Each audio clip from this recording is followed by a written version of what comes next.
Why hello there and welcome to Chapter 13. So we've just breached EarthGov with our giant drill, and Ellie decided it was a good idea to do it while we were on top of it. And Isaac was a fan. We can compare bruises later. But at least we made it, right? And this is most definitely government sector. So Chapter 13 starts off rather slow with a lot of cutscene, so we don't really have much to worry about in the beginning here for the next, give or take, 2-3 minutes. We're just going to be collecting stuff and watching cutscenes for the most part. But once the shit hits the fan, it really hits the fan. So we're definitely going to be wanting to be prepared for that whenever it does happen. But instead of going the correct way, like the game probably wants us to, we're not going to do that, because that would be stupid. So we're going to go over to the right and grab all the materials that we can from over here, as well as the power node hanging on the wall. Because it's free, and we like free. And then we're going to go the right way.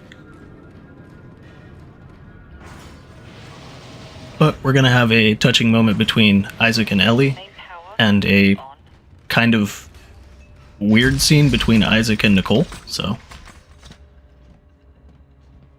Isaac, what are you doing?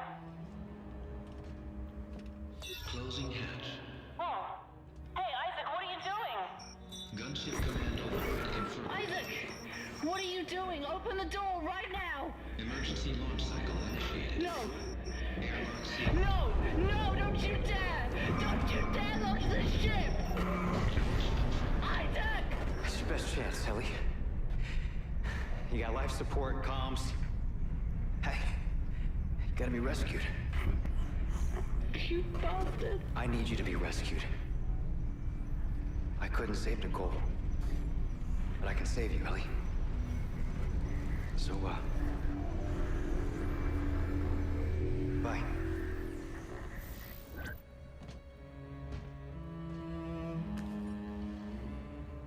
He's a braver man than most. Are you ready to talk now? Why? So I can let you go too?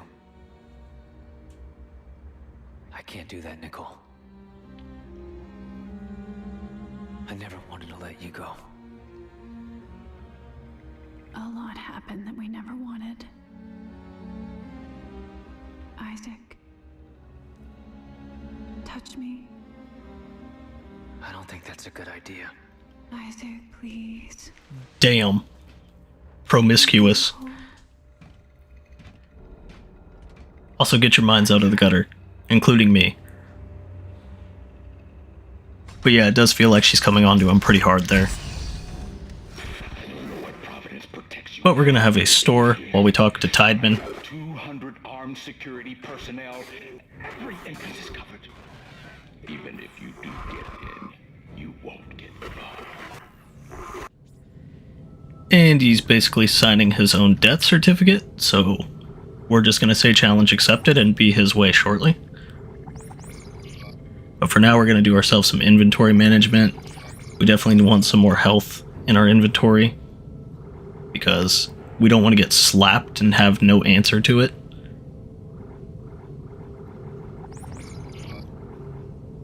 I also put myself some more force gunshots in, because we did use a lot on the driller. But from here, we're definitely going to put a heavy focus into power nodes. We don't really need a ton of ammo, but we do still want to make sure that we have enough to get us through the labs. Because if you run out of ammo in the labs, you're definitely going to regret it. Especially in the testing section, or the marker printing section. Because that will be a giant pain in the ass. But as soon as we leave outside the door, or the elevator, we're going to get bum rushed by a bunch of stuff. And we want to put ourselves in an advantageous position, so we get rid of the first two, and then we'll work our way up these stairs on the right side. Because nothing can spawn behind us and everything will be coming out where the drill is at, this is just the most advantageous position we can get for scoping the room and making sure we have the longest line of sight possible. The main things we're going to want to watch out for are definitely the guys that are booking ass, as well as the lurkers on the wall, because we definitely don't want something sprinting at us at sound barrier breaking speeds. So anytime we see something sprinting a mile a minute, we definitely want to shoot it. And anytime we see lurkers, another thing we definitely don't want. The puker actually helped us out there and got rid of one of his friends, so that was nice. Saved us a little bit of ammo. But main priorities, just watch the lurkers on the walls, and definitely watch the exploders. If they get anywhere close, we definitely don't want that. You'll always see me prioritize an exploder first and foremost. Like, if I know I've got a little bit of time, there I was shooting the lurker on the wall, but then I knew the exploder was getting closer, so I reprioritized and absolutely went for the exploder first. But that was the first wave of enemies that we got rid of. So I start clearing the room. There is a power node on the other wall where we came in around the corner. So I'm just going to take some of these stasis canisters. And of course they hit one of them while hitting me. Little assholes. So we get him off the wall. Take his stuff. I'm going to steal the stasis canister because it's free. Make sure I'm topped up before I touch the panel. And then I scan the room while I'm doing the panel, and I can see the lurker coming, so I cancel the panel and immediately grab the stasis canister and fire it at him. In hindsight, I should have waited for his tentacles to pop out at the least, so then we would have had more time to, well, we would have dealt more damage in the time that we have here while they're stasised from the canister. But it didn't really matter a whole lot, because then both of them popped out their tentacles, and then we just got rid of them. Accidentally fired the money away, but easy enough to find. It's nice and glowy, so you can find it again if you happen to launch it across the room. But now we have nothing to worry about while we do the panel, so we're just going to open it and run inside immediately, because it will close behind us, so if there is anything in the room, we don't need to worry about it anymore. But here we're going to want to stick to the right wall, because these guys are very trigger happy, and we technically have a weapon, so we don't want nothing to do with that, and we especially don't want to take any free damage by getting shot by them. So, sticking to the right, just running immediately into the bathroom, and then into the security closet to go into the vent is the key plan there.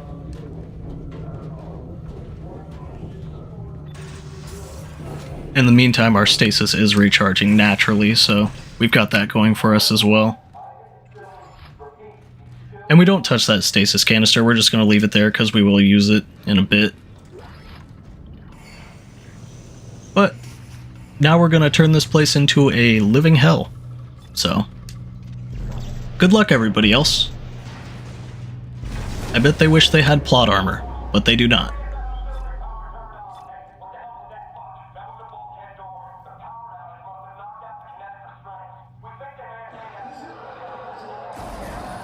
And if you can see that, there's the Ubermorph.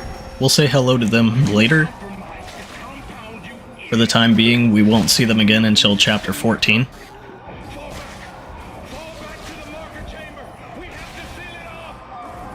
I know there's plenty of discussion on what the Ubermorph is.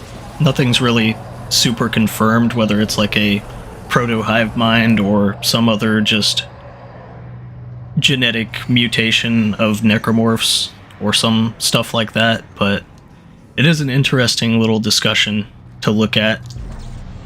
I'd personally go with the proto-hive mind discussion bit, or I'd agree with that most, just from how it's like how it looks, but otherwise, who knows. Here we just take advantage of the fact that everything is lined up for us. We have our contact beam. We definitely don't want to go where either of those pukers just died, because they are active still. So, just kind of staying in one place. But here, you'll notice that I'm blind as hell, and I don't see these necro nuggets coming up on us. Still blind. Way to go. What a genius. Anyways, past me, not the smartest guy. But we're getting metal detected and we're going through anyways. And the thing with these rooms is, whenever you see a necromorph corpse in one of these rooms, just stomp it, because it will still give you items. Just think of them as item boxes in any of these rooms. Because apparently they're fresh kills, they still have items in them, so it's not like a fake corpse on the ground that won't give you anything. To show you the way.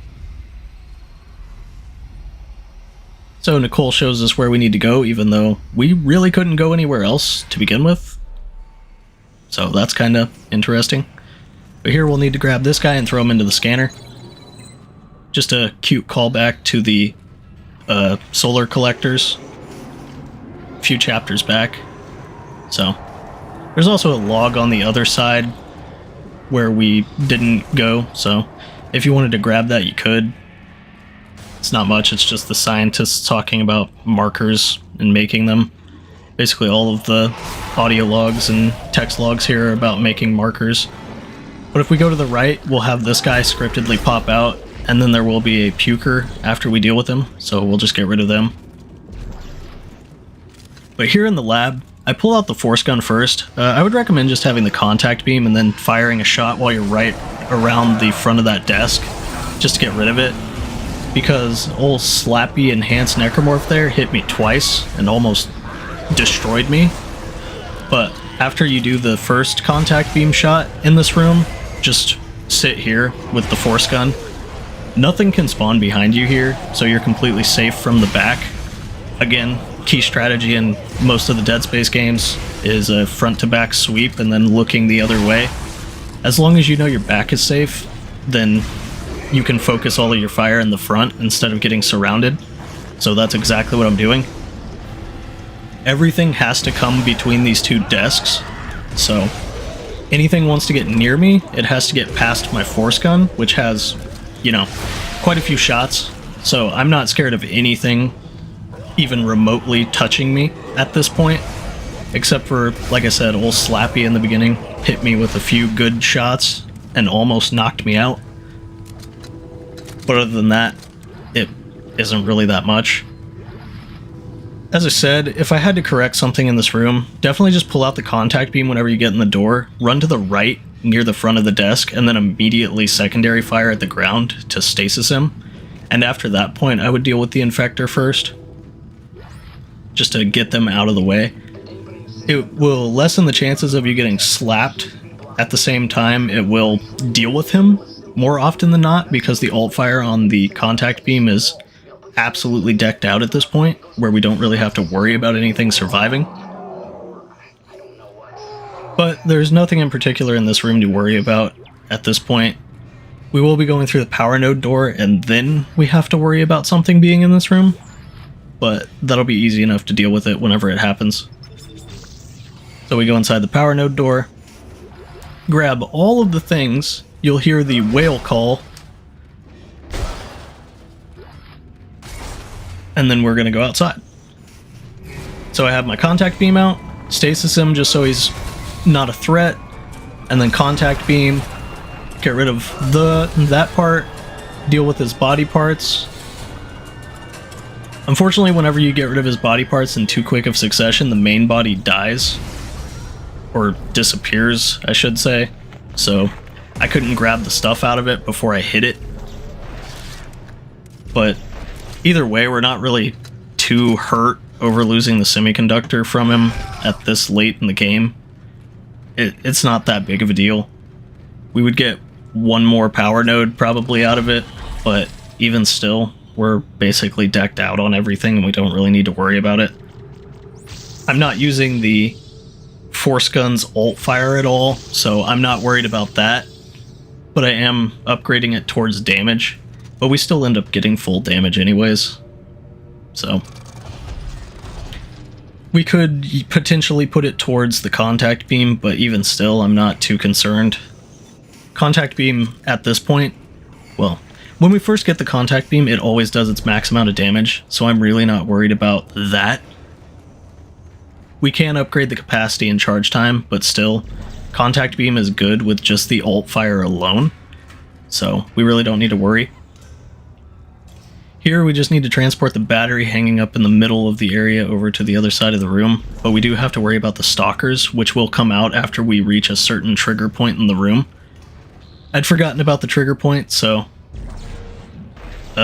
past me was kind of sitting here like an idiot, so you'll have to run about halfway up the room, and then you'll see them jump down from the balcony up there in the middle of the screen.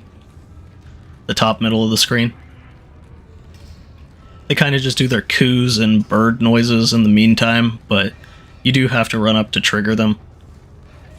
And here you'll see them running down. So, once that happens, you'll know.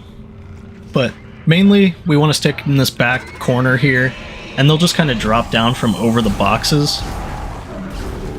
So, we'll be ready for them as they come.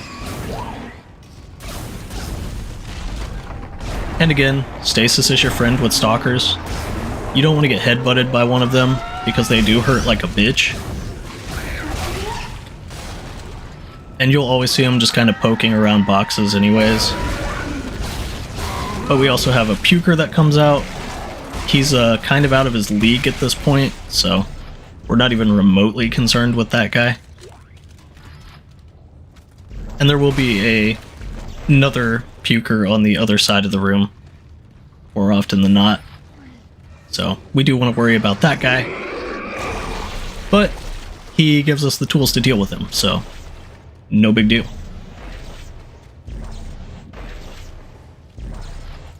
And now we just kind of loot the room. There is the power node in the corner that we grab. And then we'll need to switch out these batteries. But then we can also grab the log over here. Bonnie Worthington, research log 16. And then we'll grab the cabinets. It's the same signal. Dementia and codes and blueprints are all caused by the same signal from the marker. It's the people that are different. Smart people see codes and blueprints, but to everyone else it's just noise. Noise that drives you mad. And before you run over to this cabinet here, you definitely want to get rid of the cyst.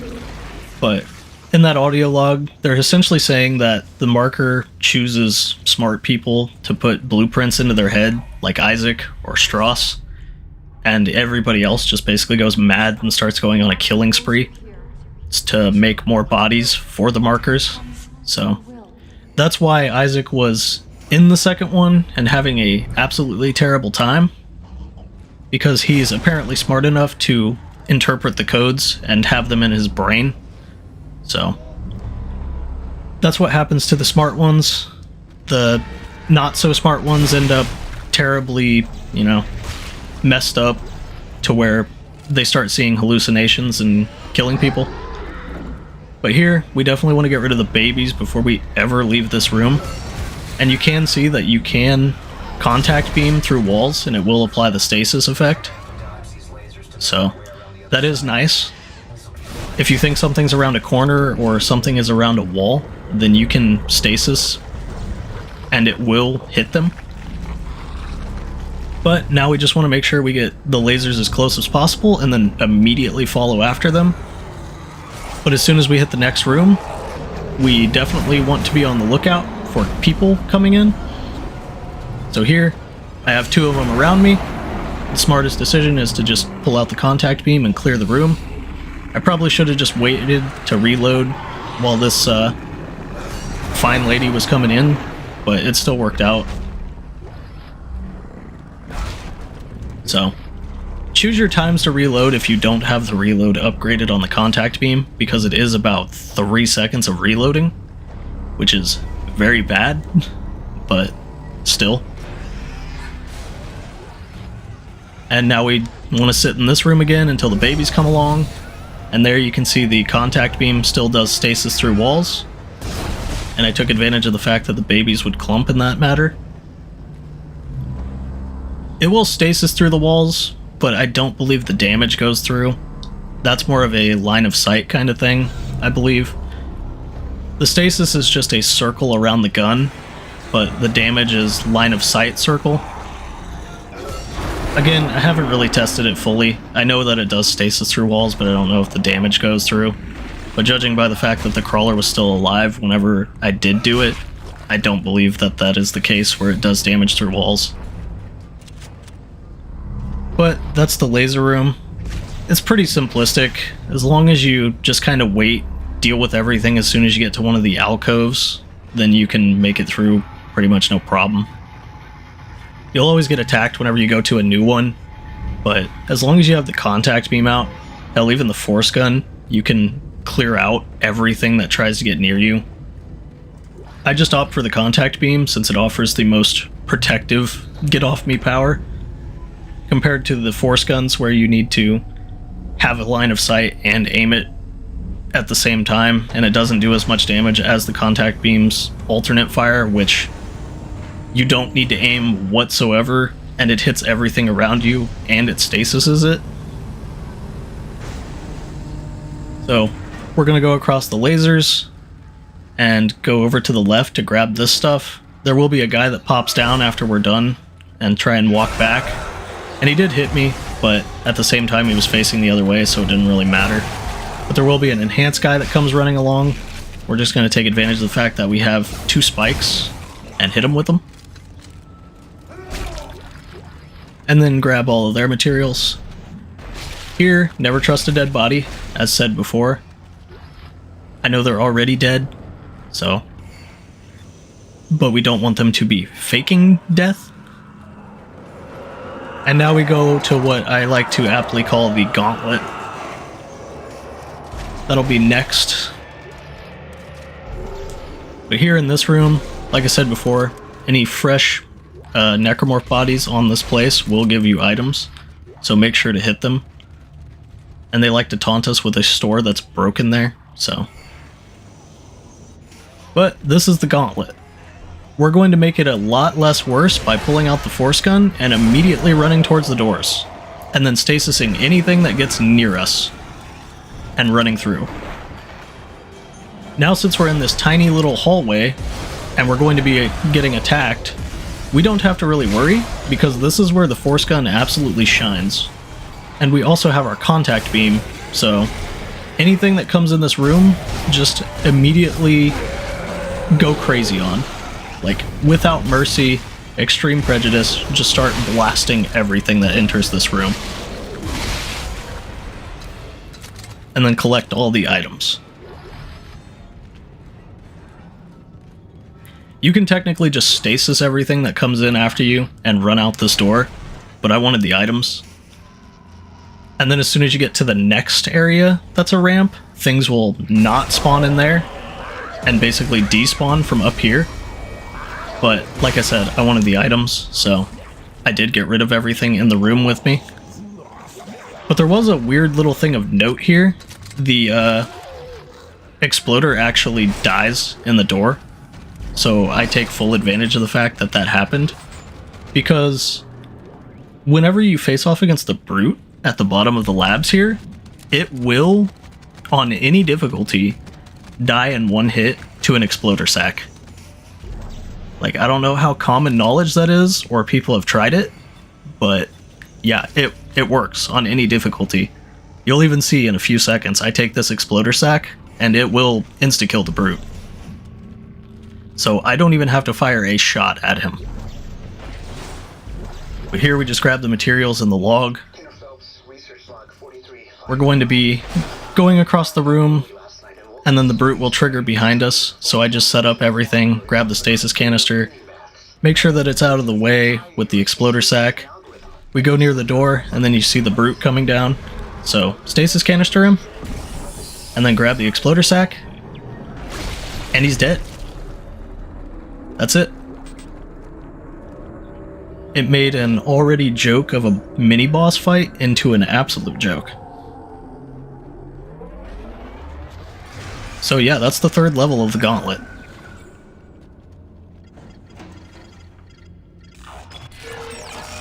And if you do want to fight through all of those parts, you can. It's just much safer and a lot less ammo intensive if you just run through it. Like I said, if you don't want to fight in the ramp hallway, just stasis anything that comes down from there, and then run through the doors all the way to the bottom ramp, and then everything just despawns because the brute needs to come in. So you don't have to worry about anything after the second ramp hallway. But I wanted all the ammo from the first one, so that's what I did. And here, this is going to be our last store for a while, before we have to go running for our lives, so you might want to make sure that you're stocked up. So I give myself 5 stasis packs, and then sell off anything that's not necessary, but then make sure that I have plenty of health and ammo. And I do opt to buy some more power nodes.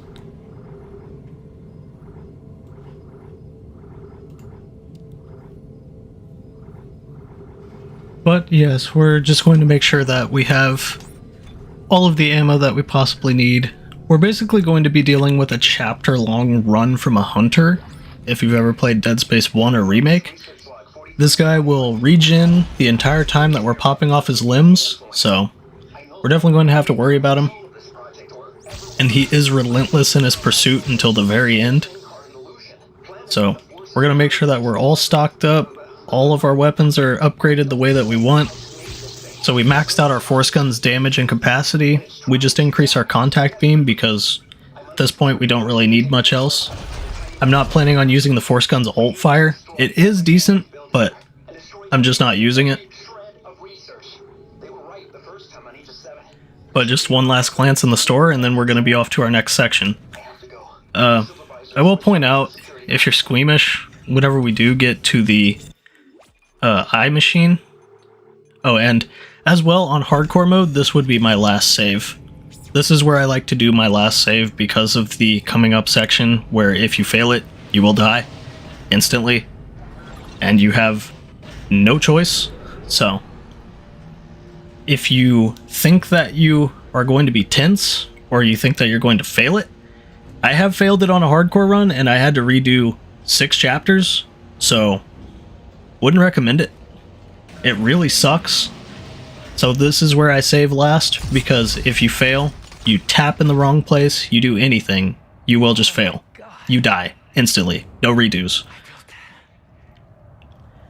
So anyways, after this cutscene in the next section, if you are squeamish or you have a problem with hemophobia or anything to do with eyeballs, you might want to look away, because yeah, I really draw out the eye poke machine because I didn't want to die.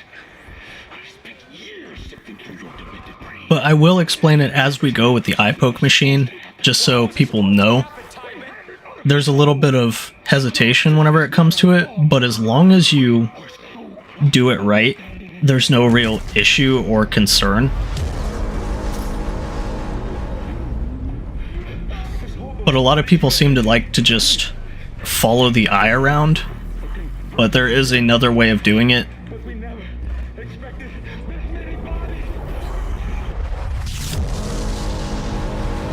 So yeah, with all of the Necromorphs entering the chamber here, we've started convergence.